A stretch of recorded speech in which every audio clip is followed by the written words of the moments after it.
In the name of Lord Jesus Christ, we shall continue to study about the book of Judges, or the characters in the book of Judges. For this afternoon, for this class, we will finish. We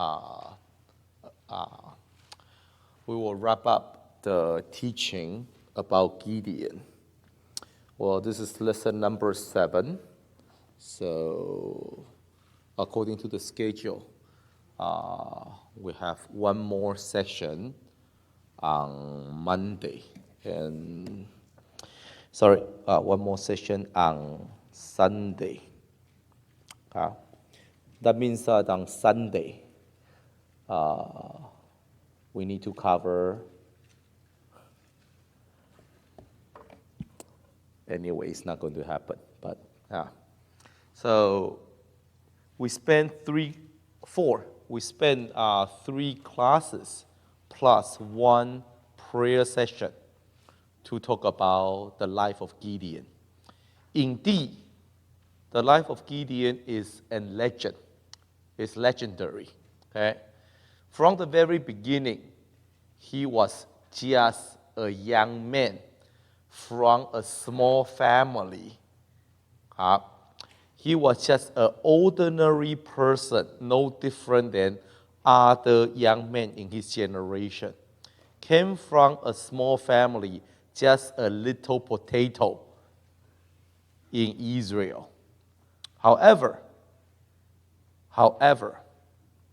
this young man was able to live out a very different life. Not only at the end, he was able to lead the Israelites to defeat the enemy. He was able to stand on the top of the leadership and in control of the direction of that era. But he was also recorded in the Bible as one of the most famous characters that we learned from the Bible. And it all began with a calling called mighty man. You mighty man, this mighty man follow him in the entirety of his life. Though that in many things that he seemed very timid. In many ways, he never acted like a hero. At least it's not a hero that we have in our mind. However, he was still live up a life worthy of this title, the mighty man of the Lord. However, having said all this, everything that we learned until now is all about a terrific character that he lived, and he proved that he was worthy of the calling. Unfortunately, that at the end of his journey of life, the finale or the conclusion of his life ends so glamour. The life was a continuous progression. However, at the end, the scene did not settle that very well. This morning, we talk about the war against the Midianites. And without saying, you all knew the story that he was able to lead only 300 men without any weapon. They carried the torch. They carried the torch in the jar. They carried the trumpet. That's all they got. But with 300 men and him, they were able to defeat the enemy. Okay? That's where we conclude in the morning. So the war is done. The battle is done. And they won. The victory is upon them. The peace has been restored. However, However, this is not the end of his life. So we want to look at the last portion of his life, and it shall serve as a warning for you and I today. Let's turn to Judges chapter 8. Judges chapter 8, verse 22. Then the men of Israel say to Gideon, "Rule over us, both you and your son and your grandson also, for you have delivered us from the hand of the Midian." Verse 23, but Gideon said to them, "I will not rule over you, none shall my son rule over you. The Lord shall rule over you." 24. Then Gideon said to them, "I would like to make a request of you that each of you will give me the earring from his plunder, for they have golden earrings, because they were Ishmaelites." Okay? If you look at verse 27, then Gideon made it into an ephod and set it up in his city. And all Israel played the harlot with it there. It became a snare to Gideon and to his house. The Midian were subdued before the children of Israel, so that they left their heads no more, and the country was quiet for 40 years in days of Gideon. Okay? Usually, we pay more attention to verse 28. The peace were restored. The country was quiet. For 40 years, they are at peace. Usually you think, hey, that's a good conclusion. Just like whenever you read a fairy tale, happily ever after. This is not a good ending.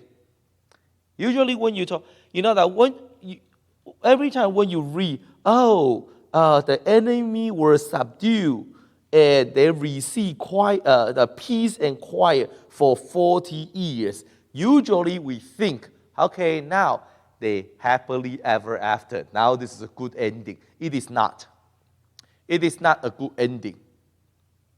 In fact, the ending of the life of Gideon is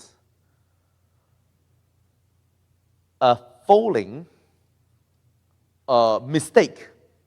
At the end of his life, he made some major mistake that affect not only him, also his family, his children, and also the household of Israel. There are a few things that we want to talk about regarding to the last portion of his life. Number one, ruling.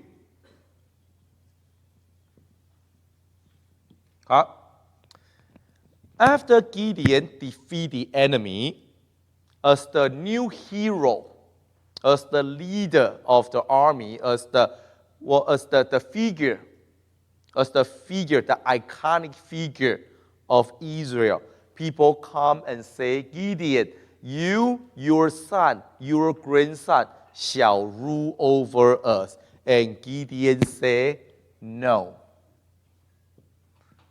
Is this right or wrong? Is it good or bad? If you only look at Gideon's reply, he said, I will not rule over you, and my children will not rule over you. Only God shall rule over you. Okay? Is this a good statement? Is this a good statement? Ariel, is this a good statement? Do you think this is right? I will not rule over you. My son will not rule over you. Only God shall be your ruler. Is this a right statement to be made? You don't know. Okay? If you only look at the sentence alone, if you only look at what he said, it sounds very godly, right? It sounds so right. I'm not your leader. I should not be your leader. God is your leader. Okay? So if you only look at this perspective, it sounds so God-fearing and so right. However, there's a problem. Because Gideon, while the Israelites regained the freedom, however, without any structure and organization. You have to remember they were oppressed by the enemy. So there is no social order. There is no organization. There is no leadership. But at this very moment, when they defeat the enemy and regain the control of their own freedom and territory, at this time, Gideon stepped away and said, don't bother me. I don't want to have anything to do with this. It's right when you say that only God shall rule over you. However, he gave that statement so that he doesn't need to be involved in terms of the restoration of the order of Israel. That was a problem. That was a problem. And because of this, when he withdrew himself from the position of restoring the order and lead the people back to God, right away, the country, no one is running, no one is leading, and no one is reorganizing the faith of the people. So there are times to be humble. There are times not to be humble. When there's a need of the church, and the church come to you and say, can you help? Oh, no. I shall never do that. Let God do it himself. Duh. It's no longer an act of humility, but it's more like an excuse for you to dodge responsibility. There's a big difference. At this time, everybody knows that Israel is in chaos. He is the only one that people can agree upon, who has the ability to restore the faith of the people. But then he said, oh no, don't bother, no, I don't want to get involved. And he said, let God rule over you. Sure, but how? You see from the history, when we say God rule over you, it's always under a structure. For example, they have Moses, they have Aaron, they have Miriam. Moses in charge of the leadership, Aaron in charge of the worshiping, and Miriam in charge of the woman. So there is always an organization, a structure, and workers who participate to carry out the ruling of God. He did not do any of it. Even he said, let God rule over you. So this is not a statement of humility, but it's more like an excuse of not getting involved. If now the Israelites the order has been restored, the organization is functional, and he said, let me move behind the scene so that I do not take glory upon myself, then that's okay. However, the situation required of him, but he refused to take on the baton. That becomes a different story. That's why even they defeated Midian, the country or the people did not restore their faith toward the Lord. That's number one. Number two, another very weird thing happened. He said that, no, I will not rule over you. He said that he will not. However, please give me the golden earring that they acquired, that they plunged they plundered from their enemy. Because the Ishmael, that they are the Arabic, they have the habit of wearing gold earrings. So now they defeat the enemy. They took the earring from the Midianite, the Midians, and Gideon said, I don't rule over you. I won't be your king. I won't be your king. So don't worry. I don't fight for power. However, give me all the golden earrings. Okay? And after the golden earrings were collected, he made an ephod. What is an ephod? Oh, actually, it's a gold ephod. Okay? Ephod is a tunic. It's a tunic. Ephod is a dress that was made of fine linen, supposed to be fabric. It's not supposed to be gold. It's supposed to be fabric. Ephod is made of the fine linen and wear by the high priest with Urim and Thummim. We don't know what it is, but it's apparently is something that they used to talk to receive message from God. Okay? So ephod is used by the high priest to communicate with God. It's made with linen.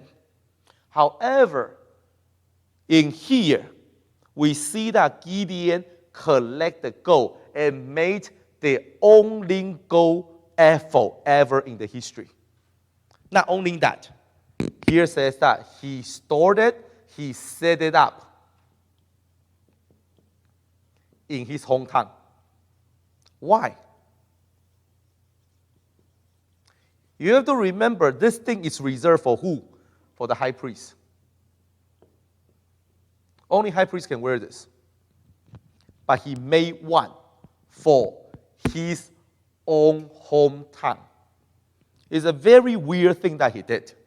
And the Bible did describe this ephod later become a snare for his family. What does it mean by a snare? It becomes what? An idol. This gold ephod, it was later used as an idol to be worshipped. And the Bible actually take this and blame Gideon and his family. He said that it's a snare upon his family. Okay? It becomes a fault upon Gideon and his family. Why? You know, you have to, whenever you see, whenever you read the Bible, you study the story, you have to ask yourself, why? He cannot wear this. This is, number one, this is for high priest. He cannot wear it. Number two, it's supposed to be made as a fabric, as something, as a tunic that you can wear, but he made a gold one and displayed it. It becomes a display. So what is the intention? We don't know. The Bible never say. The Bible never say why Gideon did such a thing. We don't know. But there are a few possibilities. Number one, positive. Let's look at positive. Look at from the positive perspective. He wants to remind people to worship God. Okay, that's the positive one. Setting up the ephod for people to remember to worship God. However, this is human way. So it didn't work out. This is one of the possibilities, which I don't really, but we don't know. I don't know. Okay? The Bible never say. But there must be a reason that he made a gold ephod and set it up in his hometown. One possibility, he wants to remind people to worship God. But another possibility, he wants to remind the people who is the boss. That's why he set it up in his own town. He wants to remind the people, because you have to remember, you have to remember ephod is to direct communicate, for direct communication with God, word by the high priest. He wants to remind people that where this place where I am shall be the center, shall be the center of, it shall be the political center and religious center. That's another possibility. That though that I'm not the boss, but if you got question, you can come to my town and to inquire of the effort. That's another possibility. Okay? The boss behind the scene. Number 3, the third possibility is not to remind the people to worship God. It's not to remind people that he was the boss of Israel. It's to remind himself of the wonderful battle that he fought. So the effort becomes a self-remembrance.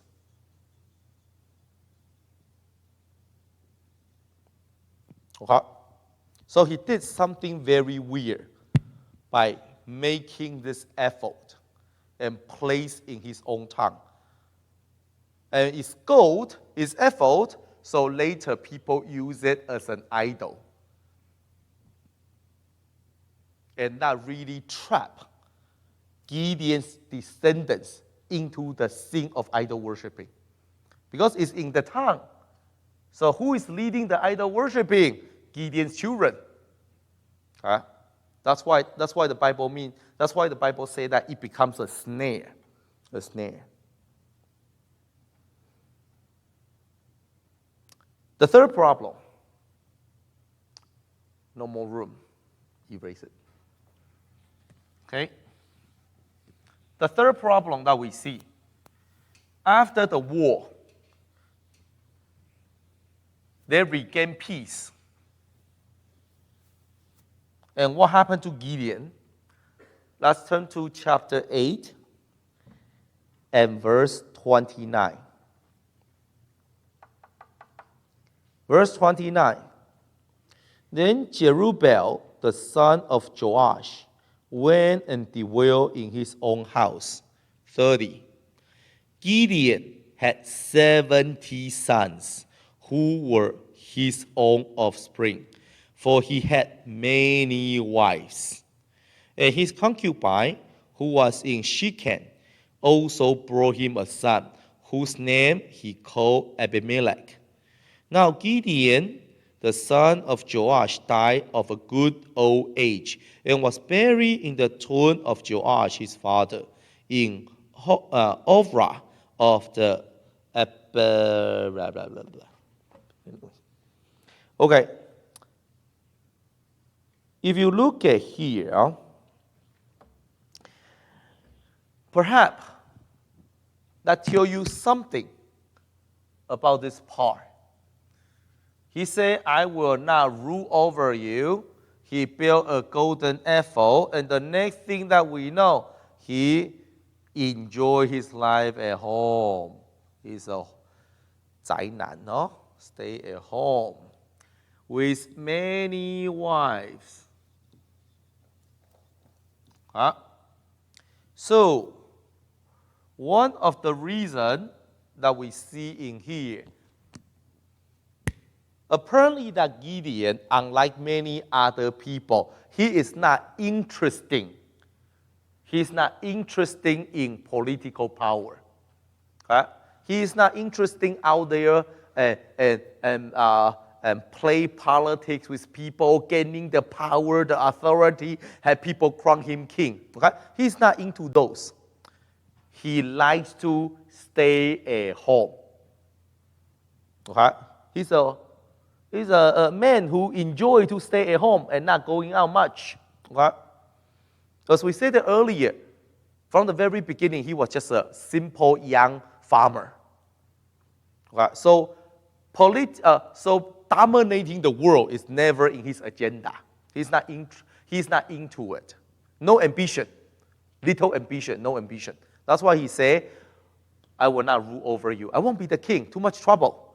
I prefer to stay at home and bear many children. Okay? So from here we see that right away after the war, he fall back to entertainment. Okay? Even the country calls for his help. Even the people were still in chaos. However, he's not into any of those. He doesn't care. He feels that, hey, I fought the war, I risked my life, I defeat the enemy. What else do you want from me? So he feels enough is enough, that he decided to retire after one war. Huh? That's a very early retirement. He basically only did one thing for God, and he called it the end of his service. We don't know what else the Lord has planned for him, but apparently for him, stay home, marry many women, and bear many children became his life goal. His life goal. Huh? And this is something that we need to keep in mind. Because in our new generation, this is another thing. This is also something that we continuously observe. In the old days, I still remember when I was in, probably your age, in high school. I still remember that when there are church events, we see young people participate all the time. Not even like this. We're talking about Saturday after the Sabbath service. The young people stay. They will play. They will sing hymn together. Not in the choir, but someone will playing piano, and then they will just surround the piano and sing hymn. And afterward, they will make dumplings and just hang out. Even there's no assigned fellowship or activity. But people always hang out. When it comes to holidays, New Year's, or like you see the young people, they always hang out either in some member's house or in the church. But in the recent decades, in the recent years, we don't see that anymore. Why? Young people got so much engagement outside of the church. They rush to church and they rush to leave after the service. You ask, hey, where are you going? Oh, I'm meeting with friends. I'm going here. I'm going to ski. You have so many engagement for you to enjoy. So the church always end up as an obligation. You come because you feel you are obligated. So once you fulfill your obligation, you cannot wait to leave so that you can meet up with your friend, so that you can hang out with other people, so that you can go home and play your video game. So you know what? When service become an obligation, when going home, finding many women, having many children, enjoy the entertainment of life becomes your lifelong primary goal,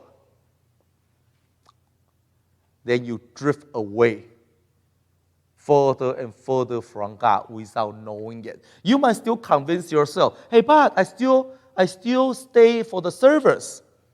I still help out the holy work. Just like Gideon, he is still in remembrance of, hey, but I fought the battle. I led the 300. I defeated the Midian. People receive peace because of me. See the ephod. Ephod is a sign of my victory. I'm still very faithful to God. While he spent his entire remaining life having many women and bore many children.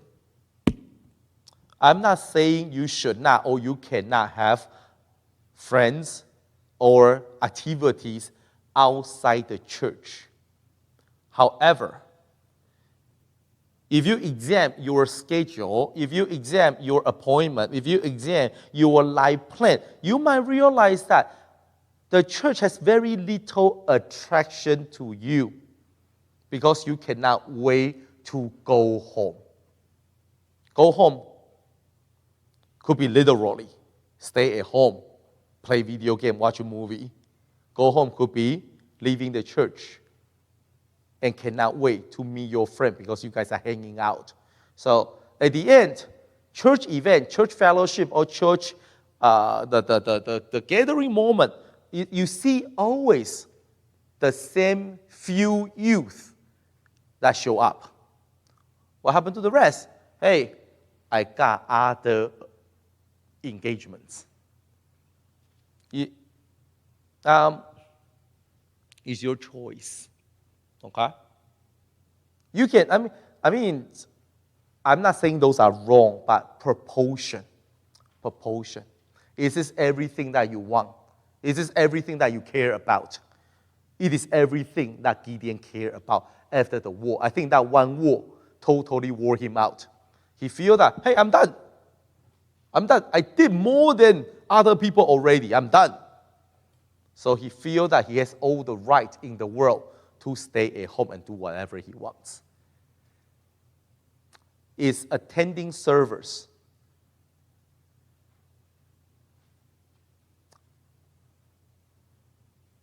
Sabbath, morning, afternoon, after the service, do you say to yourself, hey, I have done my duty? Just like, hey, I finished this war already.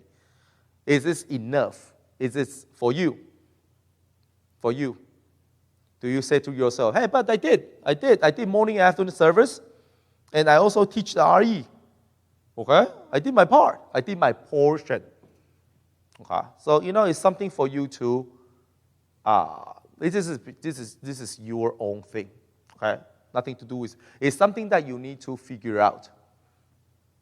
And Gideon, many wives, many children. Here's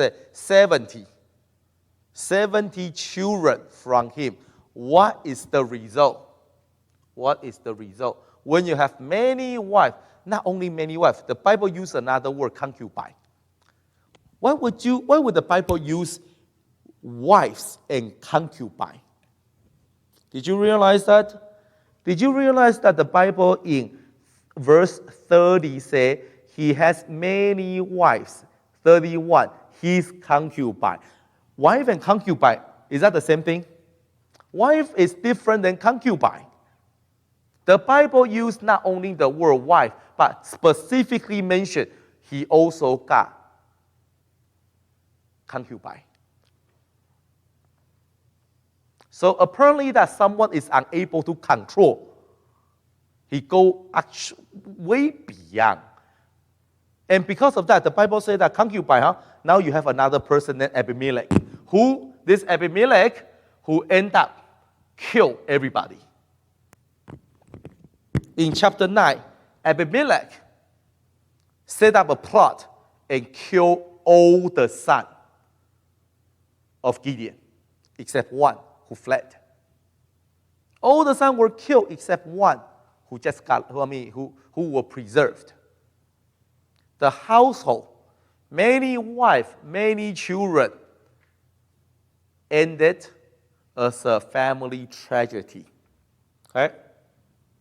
So, when Gideon lost, when Gideon no longer possessed the force of direction, the motivation of, when there is no goal in life, Gideon has no goal. At this time, Gideon has no goal. He is finished. He's done. He used up all his energy here. So now, no more goal. Finished.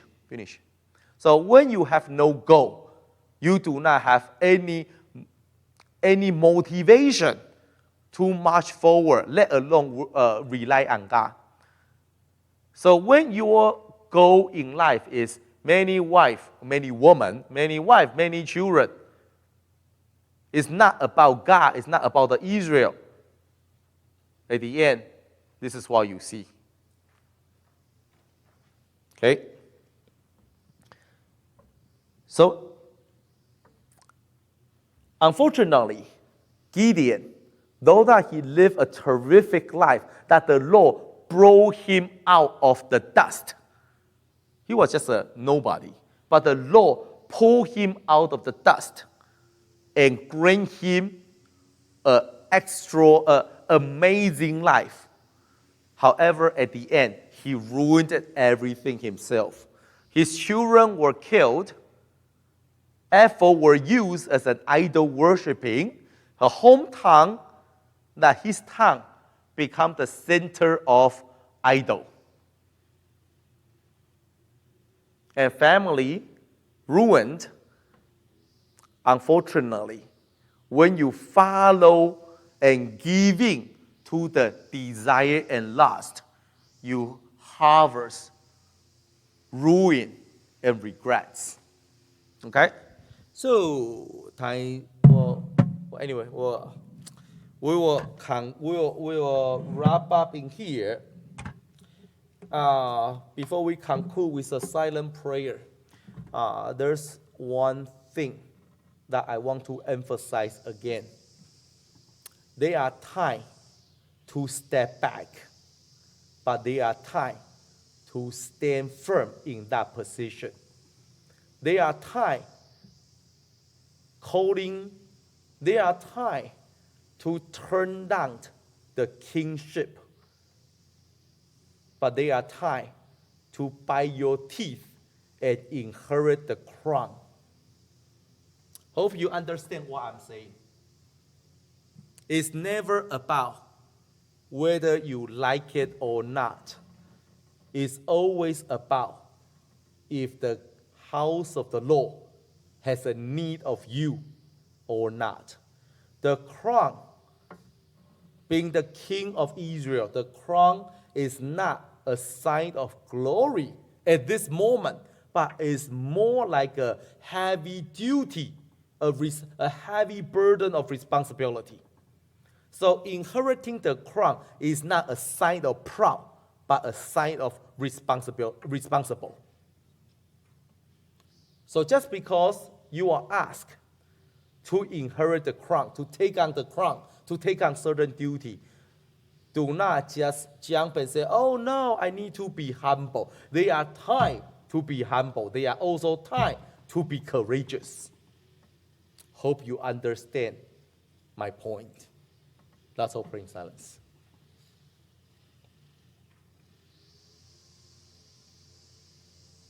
Amen. Okay.